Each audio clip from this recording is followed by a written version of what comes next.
सभी को praise the Lord, जय मसीह की। आज हम लोग वचन देखेंगे।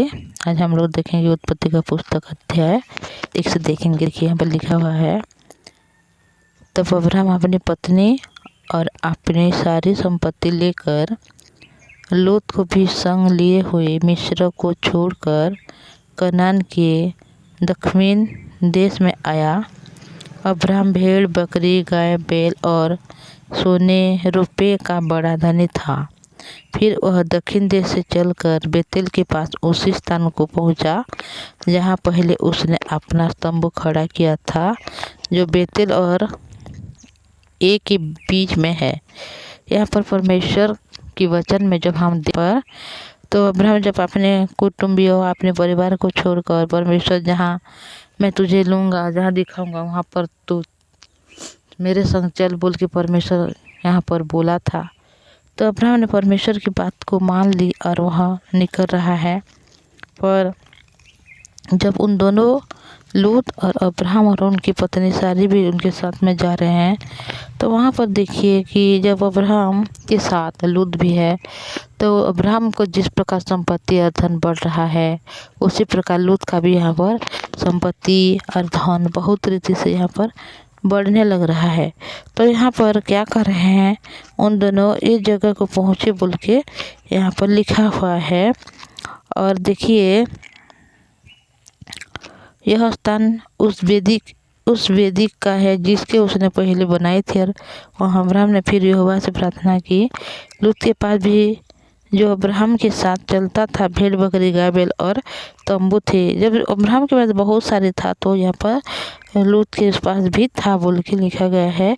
इसलिए उस देश में उन दोनों के लिए पर्याप्त स्थान न था कि वो इकट्ठे रहें, क्योंकि उसके पास बहुत धन था, इसलिए वो इकट्ठे न रह सके। देखिए उन दोनों ने जब घर से निकल कर आए थे तो उन दोनों के पास जब दोनों संग में थे, साथ थे, तो वहाँ पर जो अब्राहम को परमेश्वर अनुग्रह देना चाहता है। और ये भी परमेश्वर बोला था कि अगर कोई आशीर्वाद दी तो मैं उसको आशीर्वाद दूंगा, और अगर कोई तुझे कोसे तो मैं उसको श्राप दूंगा बोल के बोले थे।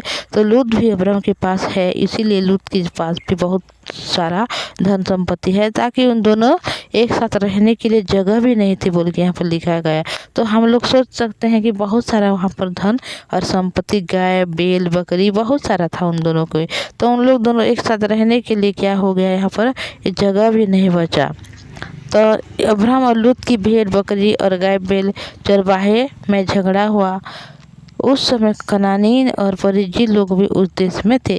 देखिए जब उन लोगों के चरवाहे लोगों ने थी तो उन दोनों ने क्या किया, वहाँ पर झगड़ रहे हैं। हालांकि लूत अब्राहम का एक भतीजा है और दोनों एक ही कुटुंबी है और एक ही परिवार का है, फिर भी जब उनके चरवाहा के लोग हैं उन लोगों के बीच में यहाँ पर झगड़ा चल रहा है।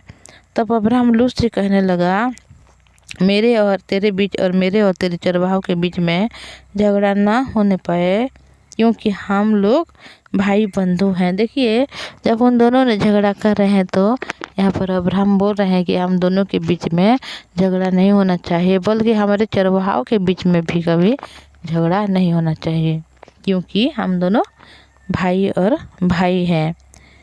तो क्या सारा देश तेरे सामने नहीं, इसलिए मुझसे अलग हो जाए। यदि तू बाएं ओर जाए तो मैं दाहिनी ओर जाऊंगा, और यदि तू दाहिनी ओर जाए तो मैं बाएं ओर जाऊंगा। देखिए यहाँ पर अब्राहम ने लूत को अलग होने के लिए बोल रहा है, क्योंकि उन दोनों के पास इतना सारा संपत्ति बढ़ गया है, ताकि उन दोनों क्या कर रहे हैं, एक साथ बात भी नहीं कर पा रहे हैं। और दोनों के जो चरवाहा लोग हैं उनके बीच में झगड़ा चल रहा है। और जब झगड़ा चल रहा है तो उसी समय अब्राहम ने बोला कि हम दोनों के बीच या हमारे चरवाहों के बीच में कभी भी झगड़ा नहीं होना चाहिए, क्योंकि हम लोग एक ही भाई के हैं, एक ही घर का है। तो हम दोनों क्या करें, यहाँ पर अलग हो जाएं, और अगर तू बाएं ओर जाएगी तो मैं दक्षिण ओर जाऊँगा, और अगर तू दक्षिण ओर जाओगी तो मैं बाहिनी ओर जाऊँगी बोल के यहाँ पर परमेश्वर की दास अब्राहम यहाँ पर लूत को बोल रहा है। तब लूत ने आंखें उठाकर यरदन नदी के पास वाली सारी तराई को देखा कि वह सब सिंची हुई है, तब तक यहोवा ने सदम और अमोरा का नष्ट नहीं किया था, जब तक सेवर के मार्ग तक वह तराई यहोवा की वाटिका और मिस्र देश के समान उपजाऊ थी। इसलिए लूत अपने लिए यरदन की सारी तराई को चुनी और पूर्व की ओर चला और वो एक दूसरे से अलग हो गए। देखिए यहाँ पर इस बारे में वर्णन किया गया है कि अब्राहम और लूत किस प्रकार यहाँ पर अलग हो गए, क्योंकि उन दोनों के साथ बहुत सारी संपत्ति थी, इसीलिए उन दोनों ने यहाँ पर अलग हो जा रहे हैं। पर देखिए यहाँ पर लूत बोल रह सकता था कि जब अब्राहम ने कहा कि तो बाईं ओर जाएगा तो मैं दक्षिण ओर जाऊंगा और तो दाहिनी ओर जाएगा तो मैं बाईं ओर जाऊंगी बोल के जब अब्राहम ने बोला था, तो यहाँ पर लूत बोल सकता था कि नहीं, मैं आपको छोड़कर कभी किसी के पास भी नहीं जाऊंगा, बोल सकता था। लेकिन यहाँ पर लूत क्या कर रहा है, जिस जगह बहुत अच्छा लग रहा है, जहाँ के नदी में जो मिट्टी है जो सिंची हुई है, तो उसी समय उस जगह को यहाँ पर चुन रहा है और वह उस जगह को जा रहा है जो सदम व अमोरा है।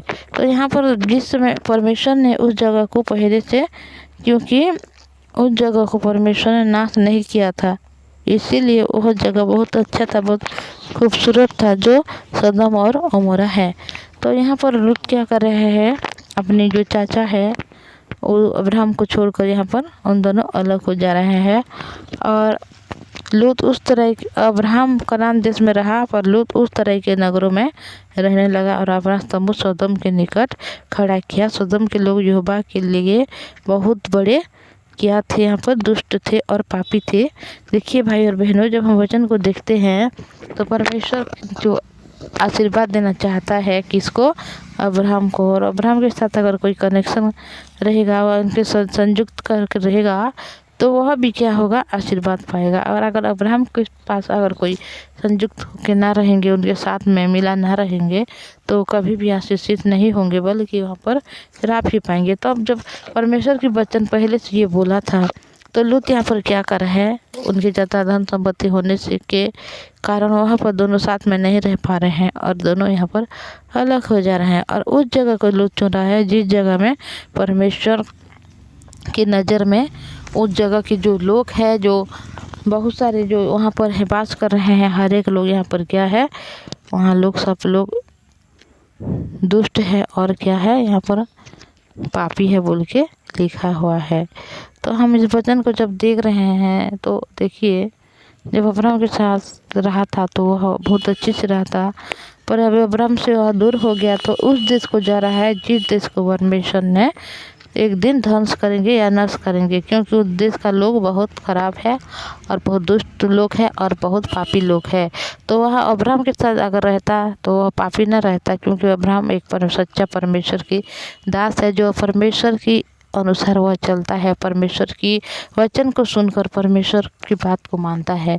पर वह परमेश्वर की वचन की बात को सुनकर क्या कर रहा है, अभी उस पापी लोगों के पास जाकर यहाँ पर अपने स्तंभ को निर्माण करके यहाँ पर वह रहने लग रहा है। तो हम आगे देखेंगे कि लूत के जीवन में क्या हो रहा है। और जब परमेश्वर ने कहा है अगर उसके अब्राहम के आशीष दूंगा बोल के, तो अब्राहम जो है और लूत भी उनके साथ था, तो वह भी आशीष पाया। अभी तो अब्राहम से वह दूर हो गया, तो हम देखेंगे कि उनके जीवन में क्या परेशानी है, क्या समस्या है और क्या जो है उनके जीवन में आने वाले है तो तकलीफ़ के बारे में हम लोग देखेंगे। अब्राहम के बारे में हम लोग जानेंगे कि अब्राहम ने किस प्रकार अपने भतीजा को सहायता कर रहा है या अपने भतीजा के लिए क्या कर रहा है, परमेश्वर के वचन के अनुसार सब देखेंगे भाई और बहनों। क्योंकि ये अब्राहम के लिए सिर्फ नहीं है, बल्कि हमारे लिए है, जो परमेश्वर ने अपने लोगों के लिए एक चरवाहा को रखा है, जो हम लोग परमेश्वर की जो सच्चा दास को जानते हैं। परमेश्वर के जो धार्मिक दास लोग हैं वह वचन को सुना रहे हैं और उन लोगों की हमेशा चाहते हैं कि कोई भी नाश ना हो, बल्कि हर एक लोग उद्धार को पाकर परमेश्वर के अनुसार हम लोग चले, वचन की सामने में हम लोग अपने कदम को बढ़ाएं। पर हम मनुष्य इस प्रकार है कि जो हमारे आँख में दिखती है, जो अच्छा वाला है, हम उस विषय को ही ज़्यादा ही पसंद करते हैं। क्योंकि जब हम वचन पढ़ने के समय आता है तो हम लोग पढ़ नहीं पाते, जब प्रचार सुनने के समय आता है तो हमारे हृदय नहीं लगता कि हम प्रचार को सुने, या कभी हम किसी को सुसमाचार प्रचार भी नहीं कर पाते। हम लोग वचन तो सुने हैं पर उस वचन के बारे में किसी को बोल भी नहीं सकते, क्योंकि हम इस प्रकार मनुष्य है। अगर हमें कोई मोबाइल देखने के लिए समय मिलेगा तो बहुत सारा देख लेंगे, अगर फिल्म देखने के टाइम मिलेगा तो बहुत सारा देख लेंगे। अगर जागतिक विषय है सांसारिक के बाद में देखेंगे तो हम लोग बहुत टाइम ऐसे कर देंगे, पर जब वचन सुनने की बारी आता है तो हम लोगों को मन नहीं लगता है, क्योंकि ये हम अपने इच्छा के अनुसार चल रहे हैं। हम कभी परमेश्वर की जो दास है उनके इच्छा पर नहीं चल रहे हैं, क्योंकि जो हम सांसारिक मनुष्य है और शैतान के द्वारा हम लोग किया हुआ है पाप में बंधी गई है। तो परमेश्वर के जो दास लोग हैं जो हमारे साथ सहभागिता करते हैं, तो हम लोग को पता चलता है कि हम लोगों का हृदय किस प्रकार चल रहा है, हम लोग शैतान से चल रहे हैं या परमेश्वर की या यीशु मसीह के अनुसार हम लोग चल रहे हैं। तो हमारे जीवन में हमारे अनुसार ये सब काम होता है, क्योंकि हम अगर परमेश्वर की दास की बात को मानेंगे तो हम आशीषित पाएंगे, अनुग्रह को पाएंगे। और अगर हम लोग उस बात को नहीं मानेंगे परमेश्वर के दास के लोगों की बात को, तो हम लोग बहुत सारा दुख में रहेंगे, कष्ट में भी रह सकते हैं। तो इस वचन को आप हम जब पढ़ते हैं तो हम लोग को पता चलता है यह सिर्फ हमारे लिए है, बल्कि हर एक मानव जाति के लिए है जो इस वचन को सुन रहा है। अगर आप जो भी हो, अगर आप मनुष्य है तो आप लोग के लिए ये वचन है, आप इस वचन को सुने और परमेश्वर की अनुग्रह को पाए। तो इतना ही बोलूँगी, यही हम लोग प्रार्थना करेंगे। धन्यवाद पवित्र परमेश्वर पिता, धन्यवाद करती प्रभु, आपने दया किया, अनुग्रह किया, आपके चरणों में आने के लिए आशीर्वाद किया प्रभु, धन्यवाद।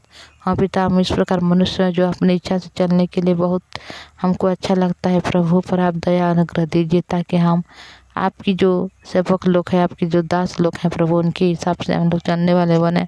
हाँ पिता परमेश्वर, हम मनुष्य इस दुनिया में हर एक दिन चलते हैं प्रभु, तो बहुत सारी परेशानी को भी सामना करना पड़ता है, पर उस परेशानी से हम कभी भी नहीं लड़ सकते, क्योंकि हमारे इतना भी कोई नहीं है पिता परमेश्वर कि हम लोग उनसे लड़ सकें।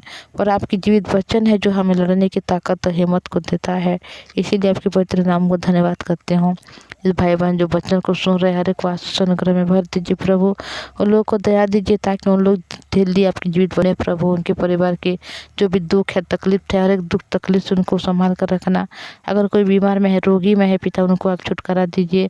और अगर कोई परेशानी है पिता, कोई पैसे की है या नौकरी की है या बिजनेस की, हर एक क्षेत्र में आप उनकी सहायता कीजिए।